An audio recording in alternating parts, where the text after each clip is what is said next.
سب کچھ کھول کھول کے رکھ دیں گے. دنیا کا کوئی ہندو بڑے سے بڑا پنڈت جو ہے اس کو کہیں گے جا اپنی کتابوں میں دیکھ, جو تمہاری وید ہیں ان میں دیکھ, جو پران ہیں ان میں دیکھو, مہابھارت میں دیکھو, مہابھارتا جو ہے, گیتا اٹھاؤ اس میں دیکھو. دنیا کی کوئی طاقت غلط ثابت نہیں کر سکے گی. کوئی ہندو بھی, عیسائیوں کو لے لیں, ان سے بھی بات کی جائے گی. جو کچھ عیسائی کر رہے ہیں عیسیٰ سے منسوب کر کے, عیسیٰ نے تو یہ کہا ہی نہیں تھا عیسیٰ ابن مریم نے, سوال ہی پیدا نہیں ہوتا. جو کہ یہودی کر رہے ہیں, جیوز جو ہیں موسیٰ سے منسوب کر کے, اس کے علاوہ جو بدھ مت کر رہے ہیں, ہر ایک کے بارے میں سب کچھ کھول کھول کے واضح رکھا کیا جائے گا. آپ پریشان نہیں ہوں, آپ بالکل پریشان ہیں. اور جو سائنس کے متوالے ہیں, آپ اگر حق جاننا چاہتے ہیں تو یہ اسے ایک بار پڑھیں. اگر آپ واقعتاً حق کے طلبگار ہیں تو یہ موقع دوبارہ نہیں آئے گا. اسے ایک بار پڑھیں, آپ کے اوپر سب حقائق کھل کر واضح ہو جائیں گے. کائنات کے انگ انگ کے راز ہیں اس میں, کائنات کے انگ انگ کے راز اس میں. آپ کے اپنے بارے میں جو ہے وہ انتہائی باریک راز, ایسے راز جن تک آج سائنس میں نہیں پہنچی. اور اگر کوئی سائنسدان ہے بڑے سے بڑا, وہ بھی کسی ایک بات کا رد نہیں کر سکتا, کسی ایک بات کا بھی. کہاں کہاں پر سائنس غلط ہے سب کھول کھول کے رکھ دیا. بڑے سے بڑے سائنسدان بھی آج وہ مجبور ہو جائیں گے یہ کہنے پر کہ یہ جس نے لکھی ہے یہ کسی انسان کا کام نہیں ہے, یہ اسی کا کلام ہے جس کا یہ وجود ہے, جس کی یہ کائنات ہے, جس کا یہ وجود ہے, یہ اس کا کلام ہے. تو اگر آپ حق پر ہیں تو پریشانی کس بات کی, ڈر کس بات کا, خوف کس بات کا؟ آئیں میرا رد کریں, مجھے غلط ثابت کریں. اگر غلط ثابت کر دیں تو جو انعام رکھا ہے وہ آپ کو دیا جائے گا. آپ کا جو ملک کا قرضہ ہے اس کا 1000 گنا آپ کو انعام آپ کی حکومت کو دیا جائے گا, ریاست کو. اگر پاکستانی ریاست مجھے غلط ثابت کر دے, مجھے باطل ثابت کر دے, مجھے قذاب ثابت کر دے, تمام ملاؤں جن کو اکٹھا کرنا سب کو اکٹھا کر لے, اگر مجھے قذاب میری الکتاب رد کر دے تو پاکستانی ریاست کے اوپر جتنا قرضہ ہے اس کا 1 کروڑ گنا انعام دیا جائے گا پاکستانی ریاست کو. اور جو عوام ہے فی کس 1 ارب روپیہ دیا جائے گا آج میدان میں. اگر کوئی بھی مجھے قذاب ثابت کر دے, افواہوں سے نہیں, منہ سے نہیں, یہ جو منہ سے پھونک نکالتے ہیں اس کا کوئی فائدہ نہیں. دلائل سے میں منوانے نہیں آیا, مانو گے, ہر کوئی مانے گا. لیکن اسی طرح جیسے فرعون مانا تھا, آل فرعون مانے تھے, جیسے قوم نوح مانی تھی, قوم عاد مانی تھی, قوم سمود مانی تھی, قوم شعیب مانی تھی. تمہاری ساری تاریخ تو اسی قرآن میں موجود ہے. جو کچھ تم کر رہے ہو سب کچھ ہر چیز سامنے آ جائے گی. تو اگر کوئی بھی ملا کسی فرقے کا مجھے قذاب ثابت کر دے, اس کتاب کا رد کر دے, مجھے قذاب ثابت کر دے, وہ ثابت کر دے کہ میں اللہ کا رسول احمد عیسیٰ نہیں ہوں جس کا انتظار کیا جا رہا تھا, جس کا قرآن میں کہا گیا, جس کی بشارت محمد نے دی تھی, تو پھر جو انعام حکومت پاکستان, ریاست پاکستان کو دیا جائے گا, وہی انعام اس ملا کو اور جو اس کے فالورز ہیں ان کو فیکا سے کرب دیا جائے گا. تو اگر کسی میں ہمت ہے تو وہ میدان میں آئے. گالیاں اگر آپ دیتے ہیں تو جان لیں, نہ تو آپ میرا کچھ بگاڑ سکتے ہیں, نہ ہی آپ کا کچھ فائدہ ہونے والا ہے. ہر لحاظ سے آپ کا اپنا نقصان ہے. جو میرے ساتھ دشمنی کرے گا وہ نہیں بچے گا. یہ کوئی دھمکی نہیں دی جا رہی, یہ حقیقت ہے. یہ کھول کھول کر متنبہ کیا جا رہا ہے. عقل کے اندو, اگر تم لوگ حق پر ہو, اپنے ملاؤں کو سامنے لاؤ, انہیں کہو بھائی اسے باطل غلط ثابت کرو اسے غلط. آ جاؤ میدان میں. اگر نہیں تو پھر یہ چھوڑ دو, مارے جاؤ گے. یہ میں نہیں کہہ رہا, یہ تمہارا رب کہہ رہا ہے. یہ تمہارے ساتھ کوئی انسان کلام نہیں کر رہا, یہ تمہارا رب اللہ کلام کر رہا ہے, جسے ہندو ایشور کہتے ہیں. یہ فطرت ہوا, یہ جو وجود ہے, میں اس کی زبان ہوں. جیسے تمہارے وجود میں یہ زبان ہوتی ہے, میں اللہ, یہ جو فطرت ہے, نیچر, یہ وجود, میں اس کی زبان ہوں. او عقل کے اندو, میرے ساتھ دشمنی, اس کا مطلب کیا ہے؟ تم اس وجود کے ساتھ دشمنی, جو ہر طرف وہی نظر آ رہا ہے, اس کے ساتھ دشمنی کر رہے ہو.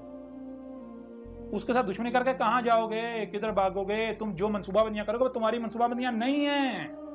اگر تم میرے خلاف کوئی منصوبہ بندیاں کرتے ہو تو اللہ کی قسم وہ میرے خلاف, وہ تمہاری منصوبہ بندیاں نہیں ہیں. تم میرے رب اللہ کی منصوبہ بندیاں کا شکار ہو, اور تم اللہ کی منصوبہ بندی کا شکار ہو چکے ہو. مارے جاؤ گے, نہیں بچو گے. جب انجام تمہارے سامنے آئے گا پھر فرعون کی طرح پچھتاؤ گے. اس وقت پچھتاوے کا کوئی فائدہ نہیں ہوگا.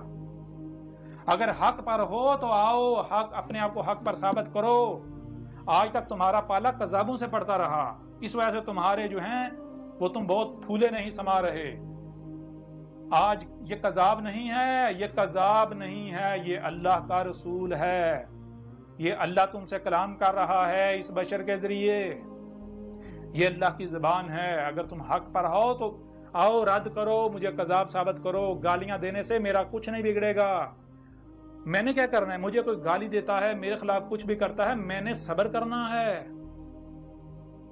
میری نسخی للہ، میرا جو نسخ ہے وہ اللہ کے لیے. نسخ کسے کہتے ہیں بھائی؟ نسخ کہتے ہیں کہ اگر آپ کوئی کام کسی کے لیے کر رہے ہیں تو پھر اگر کوئی آپ سے دشمنی کرتا ہے تو اس کی وجہ سے کر رہا ہے نا، اس کے کام کی وجہ سے، تو بدلہ تو اسے لینا چاہیے، غصہ تو اسے آنا چاہیے. تو میں تو اللہ کا کام کر رہا ہوں. اگر تم میرے ساتھ دشمنی کر رہے ہو، دشمنی تو اللہ کے ساتھ کر رہے ہو. مجھے تو میرے رب نے یہ کہا کہ تو کھول کر پہنچا دے، بس تجھے غصہ نہیں کرنا، تجھے پریشان نہیں ہونا، تجھے ٹینشن نہیں لینی. یہ جو کرتے ہیں ان کو کرنے دے. میں کوئی اندھا نہیں ہوں، میں کوئی ان کا اللہ وہ جو آسمانوں پر چڑھ کے بیٹھا ہے وہ نہیں ہوں، وہ جن کے جو ہے وہ بے بنیاد عقائد و نظریات ہیں اللہ کے نام پر. اگر تمہارا وہ اللہ سچا ہے تو ٹھیک ہے، اسے بھی اتار دو، لے آؤ اسے، آج ایک کرنے مقابلہ. اس کے بارے میں بھی جو تم نے اللہ گاڑ رکھا ہے، وہ جو یہودیوں کا اللہ ہے، مجھے کہتے ہو یہ یہودی ہے، مجھے کہتے ہو یہ ہندو ہے، مجھے کہتے ہو یہ عیسائی ہے. عیسائی تم ہو، یہودی تم ہو، ہندو تم ہو، سارے سگے بھائی ہو. فرق یہ ہے بچھڑے ہوئے ہو آپس میں اختلافات کی وجہ سے. تمہارا بھی اللہ اوپر چڑھ کے بیٹھا ہوا ہے، یہودیوں کا بھی، عیسائیوں کا بھی. تو تم میرے میں فرق کیا ہے؟ آگے چل کے سب کچھ واضح کریں گے کہ جتنے بھی مذاہب ہیں، یہ جو آج کا جو اسلام ہے آج کا، یہود کو مسلمان کا، یہ سارے مذاہب کے ماننے والے سگے بھائی ہیں، محض بچھڑے ہوئے ہیں. اختلافات ہیں، اختلافات صرف رنگ نسل کی بنیاد پر ہیں، اور کوئی اختلافات نہیں ہے. عقائد و نظریات سب ایک ہیں، سب سیم ہیں، کوئی فرق نہیں ہے. بہرحال اس سے زیادہ مجھے نہیں لگتا کہ اس نشست میں آپ سے بات کرنے کی ضرورت ہے. باقی اگلی نشستیں جو ہیں ان میں مزید ہر لحاظ سے آپ کے اوپر واضح کریں گے. میرے بارے میں قرآن میں جی کہاں لکھا ہے، اس کے لیے آپ کو بار بار کہا جا رہا ہے بھائی ایک نہیں، دو نہیں، تین نہیں، درجنوں مقامات، سینکڑوں مقامات پر میرا ذکر ہے. آدھے سے زیادہ قرآن میری تاریخ ہے، اس میں ساری ڈیٹیلز موجود ہیں، کھول کے رکھ دیا گیا. اگر آپ لوگ کہتے ہو کہ میں باطل ہوں تو میرا رد کرو. یہ کیا ہے؟ زبان سے مجھے گالیاں دیتے ہیں، میرے خلاف الزامات لگاتے ہیں، ملامتیں کرتے ہیں، تہمتیں لگاتے ہیں، اور کہتے ہیں جی رد کر دیا. عجیب رد ہے. وہ کل کے اندر جو تم میرے خلاف باتیں کرتے تم الٹا خود پھنس جاتے ہو. یہ تو باطل کی نشانی ہے، یہ تو منافقوں کی نشانی ہے. مومن ایسا تھوڑی کرتا ہے. وہ مومن تو اللہ کا وجود ہے. اللہ کا اسم المومن، مومن تو اللہ کا وجود ہے. مومن کا تو ہر کام اللہ کا کام. اگر آپ کہتے ہو ہم مومن ہیں اور گالیاں دیتے ہو، بکواس کرتے ہو، اس کا مطلب ہے اللہ گالیاں دیتا ہے، اللہ بکواس کرتا ہے، اللہ اس طرح کی حرکتیں کرتا ہے. تو اپنے اعمال تو دیکھو. پھر تم کہتے ہو کہ ہمارا رسول محمد ہے، تو اللہ اس قرآن میں کیا کہہ رہا ہے؟ اللہ تو قرآن میں کہہ رہا ہے کہ رسول میں تمہارے لیے اسوۃ حسنہ ہے. تم کو کیا کرنا ہے؟ تم کو رسول میں، جو تمہارا رسول ہے اس میں اسوۃ حسنہ اخذ کرنا ہے. اسوۃ حسنہ کا مطلب کیا ہے بھائی؟ جسے تم رسول کہہ رہے ہو، جو اللہ کا رسول ہے، اس نے کیا کیا، کیسے کیا. یعنی وہ پیدا ہوا تمہاری طرح، اس کے بعد وہ پلا بڑا تمہاری طرح، وہ اس کے بعد حق اس نے پہچانا. کیسے پہچانا؟ جیسے اس نے پہچانا اسی طرح تم نے پہچانا ہے. جیسے اس نے ہدایت پائی اس طرح، جیسے جو اس نے کیا ویسے وہی تم نے کرنا. جیسے ہر عمل اس طرح کرنا جیسے اس نے کیا. اگر کسی کے ساتھ بات ہوئی تو جیسے اس نے کی ویسے تم نے کرنا ہے. اگر آپ یہ کہتے ہو کہ محمد ہمارا رسول ہے اور پھر آپ کا کردار دیکھا جائے تو اس کا مطلب تو پھر یہ ہوا کہ اگر تم لوگ گالیاں دے رہے ہو تو تم تو کہہ رہے ہو محمد ہمارا رسول ہے، تو تمہارے لیے محمد بھی واسطہ، تو اس کا مطلب محمد نے بھی گالیاں دی تھیں. محمد بھی اس طرح گالیاں دیتا تھا کہ محمد نے بھی یہ سب کیا؟ نہیں، نہ تو محمد ایسا تھا، نہ محمد نے ایسا کیا. تم لوگ الٹا محمد کو پوری دنیا میں بدنام کر رہے ہو. سب سے بڑے دشمن محمد کے تم لوگ ہو، جو اپنے کردار سے ہر لمحے محمد کی جو ہے وہ گستاخی کرتے ہو، محمد کے ساتھ دشمنی کرتے ہو اور دوسروں کے پیچھے پڑے ہوئے. اپنے کردار کو تو دیکھو. ایک اس خاتون کو لے لیں، وہ خاتون جو ہے جس کے اوپر تم نے وبال کھڑا ہوا ہے جی اس کو قتل کرو. بڑے بڑے ملاٹے، بڑے بڑے ملا، مذہب کے ٹھیکیدار، وہ بھی نعرے لگا رہے ہیں قتل کرو، پھانسی دو. بڑے تم اتنے بڑے فنے، ہاں اتنے تم اہل حق، ایک عورت سے گھبرائے ہوئے ہو. ایک عورت کو قتل کرنا، کیا تمہاری عقل مات ماری گئی تمہاری؟ اتنے بڑے تم اہل حق. کہاں گئی تمہاری مردانگی؟ ایک عورت جو ہے اور عورت نے کیا کیا؟ اب جب جیسے تم کہہ رہے ہو کہ بھائی جو جس پر ہم نے اپنے واحدات کو پایا، جو نسل در نسل چلا ہے وہی حق ہے، ہم اس سے ہٹنے کو تیار نہیں ہیں، تو کیا عیسائیوں کا پھر اس بنیاد پر حق نہیں ہے؟ انہیں بھی حق حاصل ہے، جیسے تم کر رہے ہو وہ بھی اسی طرح کر رہے ہیں۔ اب ذرا غور کرو، اگر کھیتوں میں کام کرتے ہوئے ایک عیسائی عورت اپنی بچی کو پانی پلا دیتی ہے مسلمان عورتوں کے کسی برتن میں گرمی کی وجہ سے، اور مسلمان عورتیں اسے گالیاں دیتی ہیں، برتن کو توڑ دیتی ہیں کہ تیری جرت کیسے ہوئی کہ تو عیسائی جو ہے اتنی پلید عیسائی کو، آپ کو پتا ہے پاکستان کے پنجاب کے اندر جو عیسائی ہیں ان کو چوڑے کہا جاتا ہے۔ عیسائی جو ہے اس کو برتنوں کے قریب کسی نے گزرنے دیا جاتا۔ عیسائی اگر کسی برتن کو ہاتھ لگا دے وہ برتن کو مسلمان استعمال نہیں کرتے۔ جائیں پنجاب کے اندر سے جا کے پوچھیں، جائیں پنجاب کے جتنا بھی جو ہے وہ دیہاتی ایریا وہاں سے جا کے سوال کریں، پوچھیں عیسائیوں کو تو محلے کے اندر نہیں رہنے دیا جاتا، عیسائیوں کو تو گاؤں سے باہر جو ہے وہ رہنے کی بھی اجازت نہیں دی جاتی، عیسائیوں کو تو چوڑے کہا جاتا ہے، اور عیسائیوں کو اپنے برتنوں کے قریب نہیں سے گزرنے نہیں دیا جاتا۔ اگر عیسائی کسی برتن کو ہاتھ لگا دے تو وہ برتن پھینک دیا جاتا ہے، اس کو برتن کو 100 بار دھوتے ہیں، اس کے اوپر کلمے پڑھ کے اسے پاک کرتے ہیں۔ اس عورت نے اپنی بیٹی کو پانی پلا دیا، گرمی تھی، ظاہر بات ہے اپنا اس کے پاس پانی ختم ہو گیا، اس نے اپنی بیٹی، اس کی بیٹی پیاس سے گرمی کی شدت ضرور ہے، اس نے اپنی بیٹی کے بچی کی چھوٹی بچی کو پانی پلا دیا مسلمانوں کے گلاس میں، تو کیا ہوا؟ وہ عورتیں اس کے اوپر ٹوٹ پڑی، تیری جرت کیسے ہوئی، تو ایک عیسائیہ ہو کے ہمارے گلاس میں تو نے ہمارا گلاس پلید کر دیا، تو نے ہمارا پانی پلید کر دیا، اب ہم کہاں سے پانی لے کر آئیں گے؟ ہم تیرے لیے لے کر آئے تھے، اتنی گرمی میں ہم پانی لے کر آئے تھے، ہم تو یہاں فالسا اکٹھا کرنے آئے تھے، ہم نے تو پانی لے کر سارا دن ہم نے اس پر گزارا کرنا، تو نے ہمارا پانی پلید کر دیا، تو نے ہمارا برتن پلید کر دیا، ہمارا ایک تو پانی ضائع کر دیا، پانی پلید کر دیا، دوسرا ہمارے برتن پلید کر دیے، تیسرا ہم گرمی سے یہاں مریں گے تیری وجہ سے، ہم اگر یہاں کام چھوڑ کر جاتے ہیں ہماری جو ہے وہ دہاڑی جو ہے وہ ضائع ہو جائے گی، تیری جرت کیسے ہوئی؟ اس کو گالیاں دی، اس کو یہاں تک تھپڑ مارے، اور اس کے بعد اس عورت نے کیا کہا؟ اس عورت نے صرف یہ کہا کہ کیا تمہارے نبی نے یہی تعلیم تمہیں دی ہے؟ یعنی کہ تم جو کچھ کر رہی ہو پھر یہی تو تمہارے نبی نے کیا ہے نا؟ تو سچی تھی وہ، اگر یہ کردار اگر خود کو مسلمان کہلوانے کو یہ کردار ہے، ان کا یہ کردار ہے، تو پھر یہ کردار کس نے سکھایا ہے؟ آپ کیا کہتے ہو؟ آپ کہتے ہیں محمد ہمارا رسول ہے، تو رسول کیا ہوتا ہے؟ رسول میں اللہ کہہ رہا ہے رسول میں تم کو کیا کرنا، اس کو ہنسنا جو ہے اخذ کرنا ہے، جو رسول نے کیا جیسا رسول نے کیا وہی کرنا ہے، ویسے ہی کرنا ہے۔ تو اگر جو ہے تم یہ کرتے ہو تو تم تو لوگوں کو، دوسری اقوام کو، دوسرے مذہب کو، دوسرے کہہ رہے ہو کہ دیکھو ہمارے رسول نے ہماری یہ تربیت کی، ہمارے رسول نے ہمیں یہ تربیت کی ہماری۔ اب وہ یہ نہ کہتی تو یہ اب توہین رسالت ہو گئی، سب سے بڑے مجرم تم لوگ ہو، سب سے بڑے توہین تو تم کرتے ہو، سارے کے سارے ملا اکٹھے ہو جو تم لوگوں نے یہ جو توہین رسالت کی ہے نا، توہین رسالت کی سزا، گستاخ رسول کی سزا سر تن سے جدا، گستاخ رسول کی سزا صرف موت۔ جان لو آج تمہارے سامنے اللہ کا رسول بیٹھا ہوا ہے، تم نہ صرف ہر رسول کی جو ہے ہر زمانے میں تم لوگوں نے اور اسی طرح تمہارے آباء و اجداد نے تحقیر کی، تذلیل کی، گستاخیاں کی، مجرم بنے، بلکہ آج بھی تم یہی کر رہے ہو۔ آج تمہارے سامنے اللہ کا رسول بیٹھا ہوا ہے، آج تم نہیں مان رہے۔ کیا نوح کو مانا گیا تھا؟ اور نوح کی موجودگی میں بھی کوئی نہ نوح کو مانا، لیکن جب عذاب آیا سب مان گئے۔ ہود کی موجودگی میں کوئی نہیں مانا، جب عذاب آیا سب مان گئے۔ صالح کی موجودگی میں کوئی نہیں مانا، جب عذاب آیا سب مان گئے۔ یعنی جب تک زبان سے دعوت دی جاتی رہی کوئی نہیں مانا، نہیں ہم اپنے آباء و اجداد کے پیچھے چلیں گے، آباء و اجداد کے پیچھے چلیں گے، آباء و اجداد کے پیچھے چلیں گے، ہم اس سے نہیں ہٹیں گے، یہ اکیلا سچا۔ اور جب ڈنڈا چلا، ڈنڈا حرکت میں آیا، ہاتھ حرکت میں آیا، جب تک زبان کام کرتی ہے، زبان اپنا کام کرتی ہے، نہیں کوئی نہیں مانتا۔ بہت کام ہے جو تھوڑے ہیں جو مانتے ہیں، لیکن جب ڈنڈا حرکت میں آتا سارے مان جاتے ہیں۔ تو تم ڈنڈے سے سمجھنے والی قوم ہو، مانو گے، تم سارے مانو گے کہ مانے کو سب سے بڑے گستاخ رسول تم ہو۔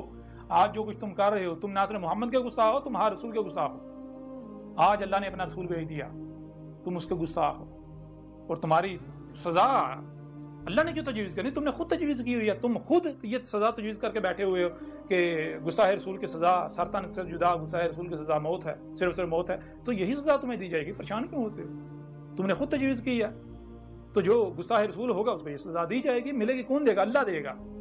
دیکھنا پریشانی والی تو بات ہی کوئی نہیں۔ یہ جو تم کہہ رہے ہو کہ اللہ تیرے اوپر عذاب لائے، اللہ تجھے یہ کرے، اللہ تجھے غرق کرے، یہ کرے وہ کرے، کیوں کہہ رہے ہو؟ اگر میں یہ جو میں دعوت دے رہا ہوں اگر میں یہ دعوت نہ دیتا تو کیا پھر بھی تم یہ کہتے؟ نہیں کہتے۔ کیوں کہہ رہے؟ تم کہہ رہے ہو یہ کذاب ہے، تم یہ گالیاں مجھے نہیں کذاب کو دے رہے ہو، یہ الزامات، یہ سارا کچھ کذاب۔ تو ظاہر بات ہے پھر یہ ان گالیوں کا، ان فتووں کا، ان الزامات کا حقدار کون ہے؟ کذاب ہے نا۔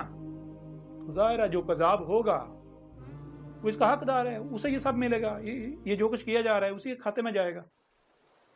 اگر تم لوگ خود میں کذاب ہوں تو ظاہر بات ہے میں حقدار ہوں، اگر میں کذاب نہیں ہوں، تم لوگ خود کذاب ہو تو وہ جو کچھ مجھے کہہ رہے ہو واپس ریورس تمہاری طرف جا رہا ہے۔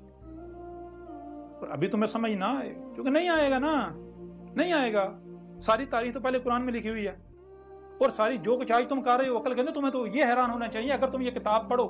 جب تک تم کتاب پڑھتے ہو تمہیں پتہ چل جائے گا کہ جو کچھ تم نے کیا، جو کچھ تم کر رہے ہو، ابھی کر رہے ہو، یہ پہلے سے اس میں، یہ جو کتاب ہے اہل کتاب، اس میں لکھ دیا گیا پوری تفصیل کے ساتھ۔ آج جو تم کر رہے ہو میرے ساتھ، اس میں سارا لکھا ہوا ہے۔ جب میں سامنے آؤں گا کیا ہوگا، یہ ہوگا، یہ ہوگا، ایسے ایسے ایسے، آگے جو ہونا ہے وہ بھی لکھا ہوا ہے۔ نہ ہوا تو پھر کہنا یہ کذاب ہے۔ آجو میدان میں۔